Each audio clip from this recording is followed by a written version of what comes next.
So if you could text me 208-353-2326 and just give me a thumbs up or a yes, we can hear you or something like that, because we did the live stream on Friday night for our devotionals and it wasn't working.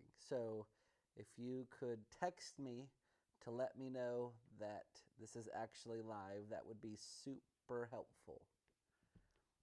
And I will wait until that happens before I start reading. Just, Jonathan, do you want to say hi? It's working.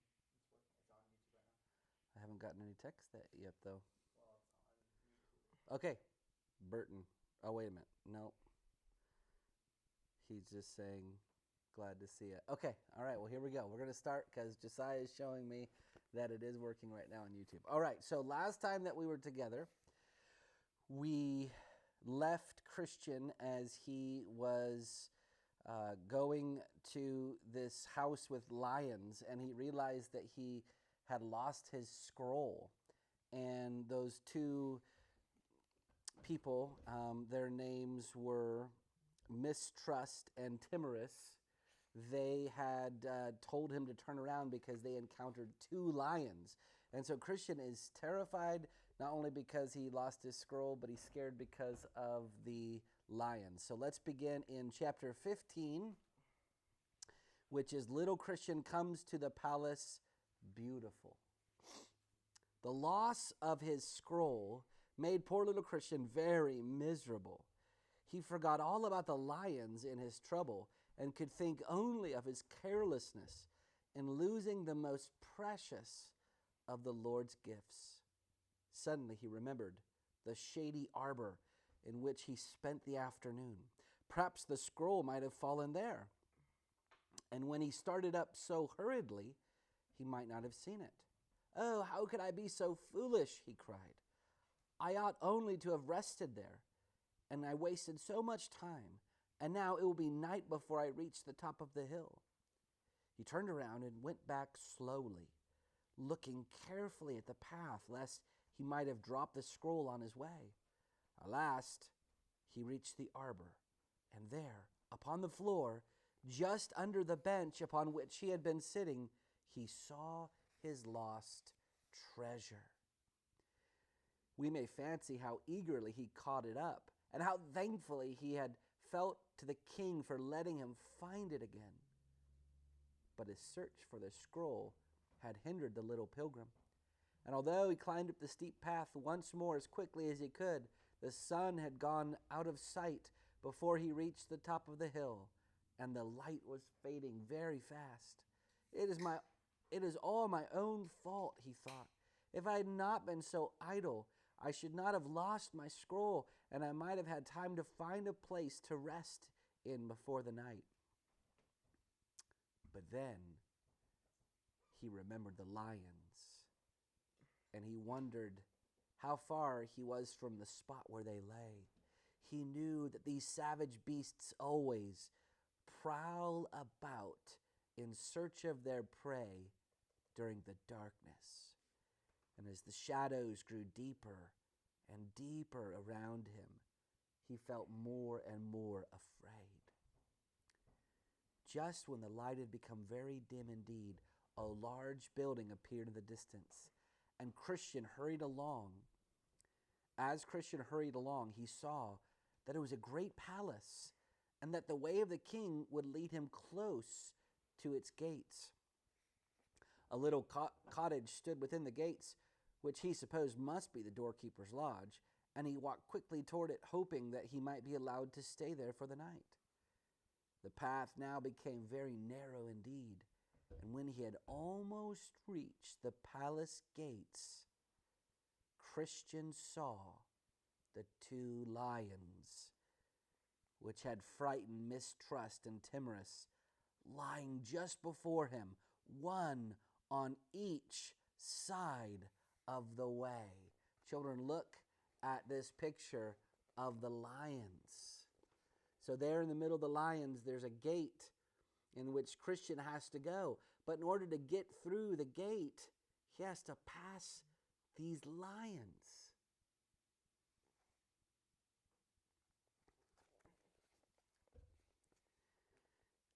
the lions were chained, but it was too dark for the chains to be seen, and little Christian stood still, wondering what he should do. There was only a very small space between the lions, and he thought that if he ventured to pass them, they would surely spring upon him. The name of the doorkeeper was Watchful, and he knew how much the pilgrims feared the lions. So he came very often to the door of his house to see if anyone was coming near.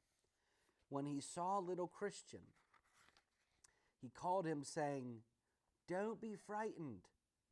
The lions are both chained. Keep in the middle of the path, and they will not hurt you." So Christian went on, trembling and very much afraid. But he was careful to keep to the middle of the path. And although the great creatures roared as he walked by them, they lay still and did not even stretch out their huge paws to touch him. When he had passed the lions, little Christian clapped his hands for joy and ran quickly towards the doorkeeper who had stood at the gates. "What palace is this?" he asked. "It is called the Palace Beautiful," said Watchful, "and it belongs to the king. He built it for pilgrims to use. Are you going to the celestial city?" "Yes," answered little Christian. "I slept last night at the house of the interpreter. Do you think I may stay here until morning?" "How is it that you are traveling so late?" he asked. Then little Christian had to tell of his idleness in the afternoon and how he had lost his scroll and had been obligated to go back to look for it. "Well," said Watchful, "I will call the lady of the house, and if you are one of the king's little pilgrims, she will take care of you." So they went together to the door of the palace, and the doorkeeper rang the bell. Chapter 16. New Friends. Little Christian waited by the side of Watchful in the porch of the Palace Beautiful, and presently a lady came out to speak to them. Her name was Discretion. And when Christian looked up at her, he thought her face was the sweetest he had ever seen. "Why did you call me?" she asked.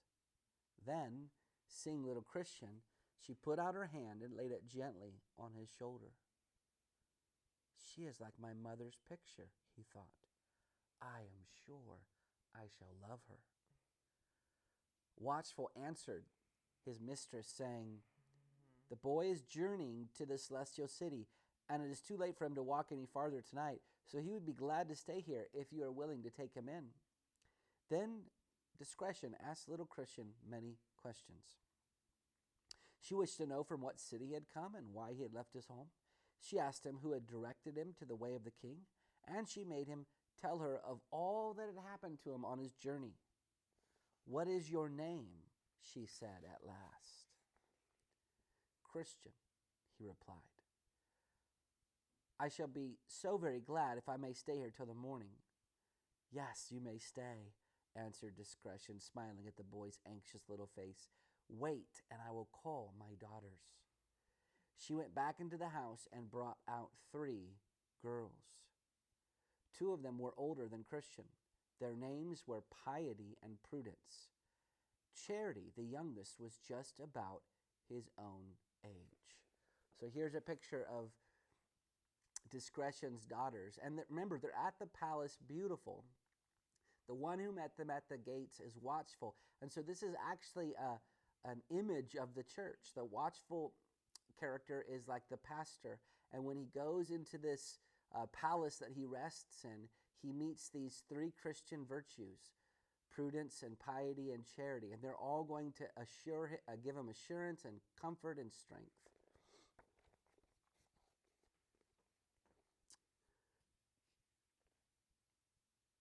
"This is one of the king's little pilgrims," said Discretion.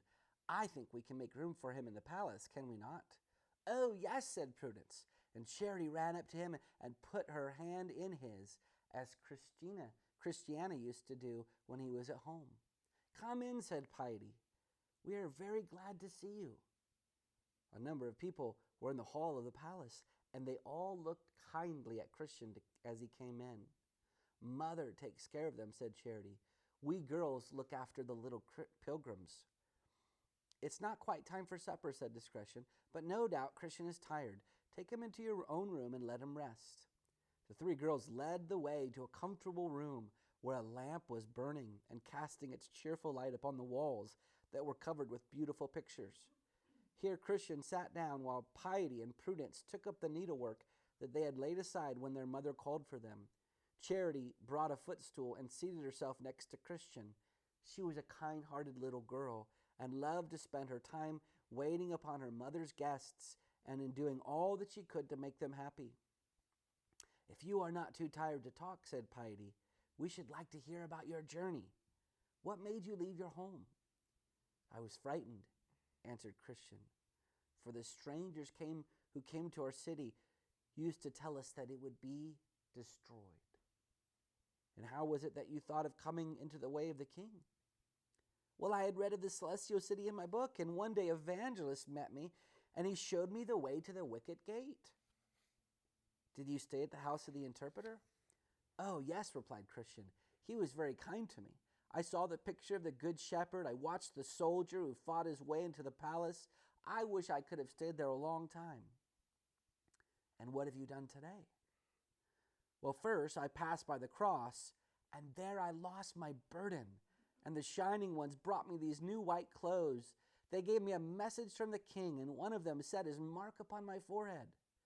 After that I found 3 boys sleeping by the wayside. I tried to wake them, but they would not listen to me. Then Formalist and Hypocrisy climbed over the wall, but I think they chose the wrong path when we came up to the hill, for I did not see them ever again." "The hill is hard to climb," said Piety. "Yes, I thought I should never get up it. And then, when I saw the lions, I very nearly turned back, but the keeper called to me and told me that they were chained." Then Prudence began to question the little pilgrim. "Do you ever think about your old home?" she asked. "Yes," said Christian. "I often think about it." "Have you sometimes wished to go back again?" "Once or twice when I had been very tired, but I'm sure the celestial city is far better than ours, and I know I shall be happy when I get there." "Why shall you be happy?" "I shall see the prince," said little Christian. "It was so cruel for the wicked people to nail him to the cross, and I love him because he died for our sakes. And my mother is with the king. She went away when I was a baby, but I know her because I have seen her picture." "Have you any little sisters?" asked Charity. "No, but Christiana used to play with me. She is kind and gentle." "Why didn't you bring her with you?" asked Charity. "Then you would have someone to talk to along the way." "She did not believe what the stranger said," replied Christian, "and she had brothers to take care of. They have no father or mother, and Christiana has to do everything herself." "Didn't you talk to her and beg her to come with you?" "Yes, I often told her about the city, but I might not have come myself if Evangelist had not shown me the way. And then I started at once, so that I didn't even say goodbye to Christiana. Well, perhaps Evangelist will find her, and then she will come and bring her brothers with her." Just at this moment, a bell rang, and the 2 older girls folded up their work and said, "This is to tell us that our supper is ready." Little Christian was hungry as well as tired, and he enjoyed the good food that was set before him. Then Discretion herself took him upstairs into a pleasant room with a window looking toward the east, and there the weary little pilgrim slept soundly until he was awakened by the light of the rising sun. Chapter 17, A Happy Day. Hold on just a minute, children.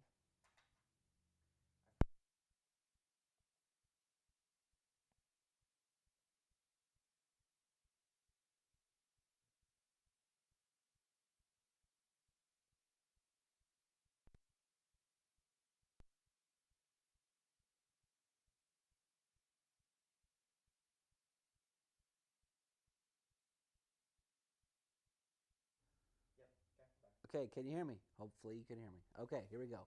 A Happy Day, chapter 17. When morning came, little Christian supposed that he would have to continue his journey. But as soon as breakfast was over, he heard the gentle voice of discretion, desiring for him to come to her. I think it would do you good to stay with us for a few days, she said. You have walked a long way since you left home, and it is not well for little pilgrims to travel too quickly at first. I should like to stay, said Christian, if I shall not be in the way. You will not be in the way at all. Taking care of little pilgrims is part of my work that me and my daughters do for the king, and we are always glad to have little children staying at our palace. Did my mother stay here? Her name was Peace, and I think she must have come this way when the king sent for her. It's a long time ago. I was quite a little baby when she went away. We will look in the records for her name.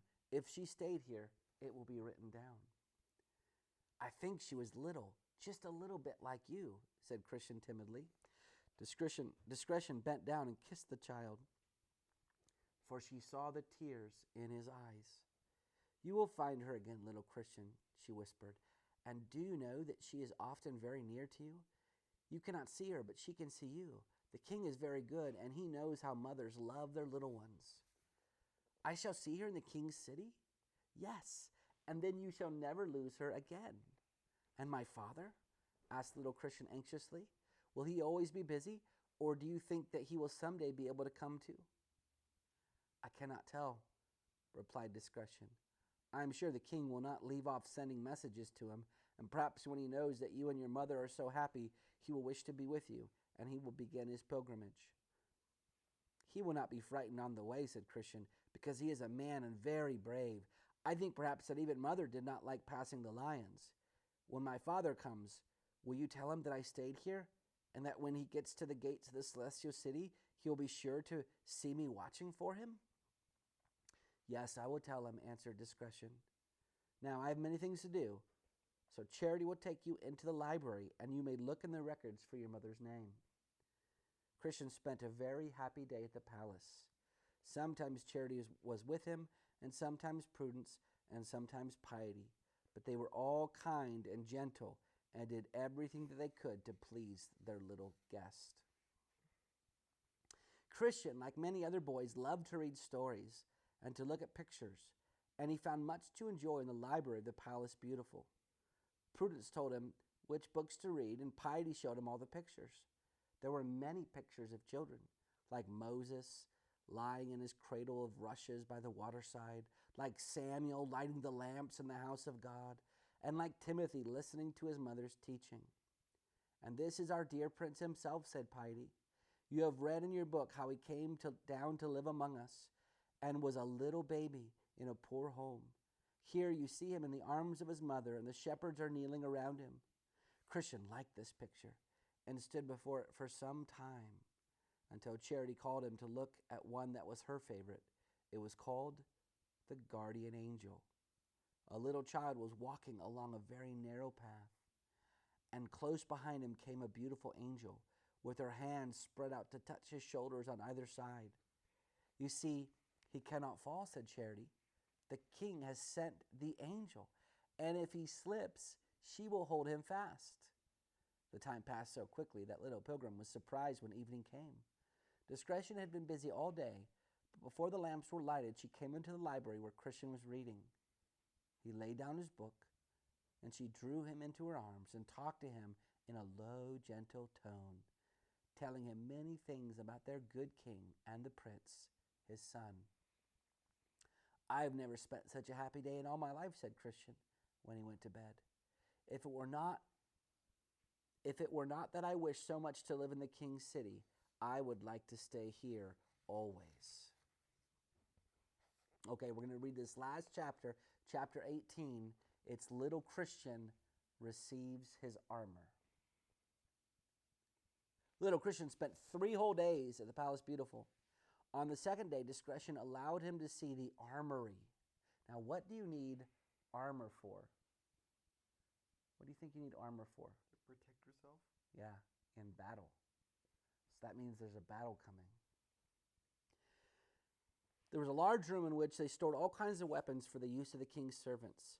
Here Christian saw long rows of shining helmets and shields and breastplates of the finest brass, glittering swords and shoes that Charity told him could never be worn out. And he noticed that these were not all intended for grown-up persons. There were helmets that he felt sure were too small even for him, and tiny swords that seemed only fit for children to play with. "Are these toys?" he asked. "No," said Piety. "They are for little pilgrims." Then Christian could not help thinking how very much he would like to have a sword and a shield of his own and be one of the king's little soldiers. Piety sat down by one of the windows in the armory and told Christian about the wonderful things that some of the king's soldiers had done. The story that he liked best was of a boy named David, who when he was young had fought with a great giant and had been able to kill him. The giant was one of the king's enemies, said Piety, and he thought he could easily kill little David. He was covered with armor from head to foot, and David wore only a shepherd's dress and carried neither a sword nor a spear. "What did he fight with?" asked Christian. "He had a sling and a stone, and when he threw the stone at the giant, the king helped him, and he aimed so well that he struck the giant on the forehead and killed him." This story comforted little Christian, for if the king had helped David, no doubt he would be ready to help any other little pilgrim who trusted in him. On the third day, Christian said to Prudence, "Is it not time for me to go on my journey?" "Not yet," answered Prudence. "It is misty this morning, and you have not seen the view from the roof of the palace." So little Christian spent another happy day. In the morning, when he opened his window, he found that the mist had all passed away, and as soon as breakfast was over, the three girls took him up to the roof. It was flat, so that people could easily walk upon it or even sit there in the pleasant summer weather. Christian looked toward the south. Far away in the distance, he could see a long range of beautiful hills with broad green fields and vineyards and shady woods. He could even see the streams sparkling in the sunlight as they flowed down the quiet valleys. "Oh," he exclaimed, "what a lovely country that must be." "Yes," said Piety, "that is Emmanuel's land, and the way of the king passes through it. The hills are called the Delectable Mountains, and from them you will be able to see the gates of the celestial city." "Will it take me long to get there?" asked Christian. "I do not know," asked Piety. "You are a little pilgrim, and you cannot travel very fast." Just then, the voice of discretion was calling to them. "We must let little Christian start in good time," she said, "in order to reach the valley before the sun is hot." "I am ready," began Christian. But Charity interrupted him.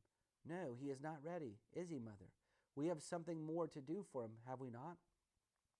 "Yes," replied Discretion, and she led the way to the armory.